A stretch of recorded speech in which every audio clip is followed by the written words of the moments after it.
बिहार जाति को तोड़ देगा? भाई बिहार हर 5 वर्ष में जातियों को तोड़ता रहा है, आप उसको देख ही नहीं रहे हैं ज्ञानेश्वर जी। आप बताइए 2014 से लोकसभा के 3 चुनाव हुए, लगातार मोदी जी भाजपा यहाँ जीत रही है। आप और हम जानते हैं भाजपा का यहाँ कोई ऐसा चेहरा नहीं है, सुशील मोदी जी के जाने के बाद तो कोई भी चेहरा नहीं है जी। जातियों की जो आप बात कर रहे हैं वो जातियों की व्यवस्था है। आप लग जाते हैं। और बार बार आप लोग ये कहते हैं कि भाई भाजपा को यहाँ वोट नहीं मिल रहा है, यहाँ मोदी जी को वोट मिल रहा है। कुछ लोग का जिनका ये कहना है कि नीतीश की वजह से मिलता है, तो 2014 में मैं याद दिलाना चाहता हूँ नीतीश जी मोदी के साथ नहीं थे, बिल्कुल, फिर भी भाजपा यहाँ जीती। लोगों ने कहा मोदी जी के नाम पर वोट पड़ा। तो भाई मोदी जी के जाति का कितने लोग बिहार में रहते हैं ये बताइए। और मुझे आश्चर्य यह है कि आप जैसे बड़े पत्रकार इस बात को रोज स्वीकार करते हैं, फिर जाके कहते हैं यहाँ लोग जाति पर ही वोट देते हैं। आप बताइए कि 14 में अगर जाति यूपी में टूटा तो क्या बिहार में जाति नहीं टूटी? अगर 14 में कर्नाटक में जाति टूटी तो बिहार में भी टूटी। अगर बिहार में जाति नहीं टूटती और पूरे देश में जाति टूट गई होती तो हम लोग मानते कि नहीं डिग्री यहाँ पर ज़्यादा है। जब अगर 84 में इंदिरा जी की लहर में कांग्रेस को वोट मिला तो बिहार में भी उनको मिला।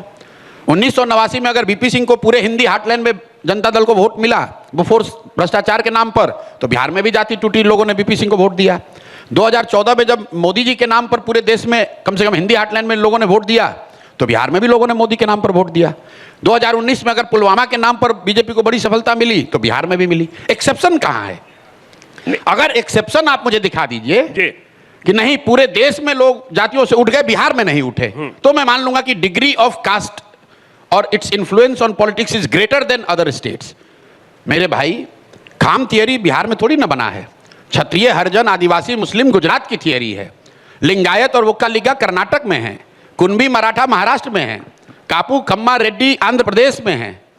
और हम लोग ऐसे बात करते हैं जैसे जाति बिहार से ही शुरू होती है और बिहार में ही खत्म होती है। मैंने चुनाव जितने भी राज्यों में कराया है, देश के स्तर पर भी जहां मैं जुड़ा रहा हूं, मेरा अपना अनुभव है कि जाति एक महत्वपूर्ण फैक्टर है, लेकिन जाति एकमात्र फैक्टर नहीं है। जाति एकमात्र फैक्टर नहीं, जाति एक फैक्टर है, एकमात्र फैक्टर नहीं। अगर होती तो मोदी नहीं जीतते यूपी बिहार में।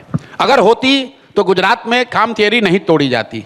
जब कोई व्यक्ति, कोई विषय, कोई इतना बड़ा प्रयास नहीं होता है, देन समाज की एक टेंडेंसी होती है कि भाई सब दोनों लड़ने वाला एक ही जैसा दिख रहा है तो चलो अपना जाति वाले को दे देते हैं। लेकिन अगर कोई अलग प्रयास, अलग व्यक्ति, अलग मुद्दा समाज के इमेजिनेशन को कैप्चर कर ले तो जातियों में, समाज में ये ताकत है, वो जातियों से ऊपर उठकर वो वोट करता रहा है।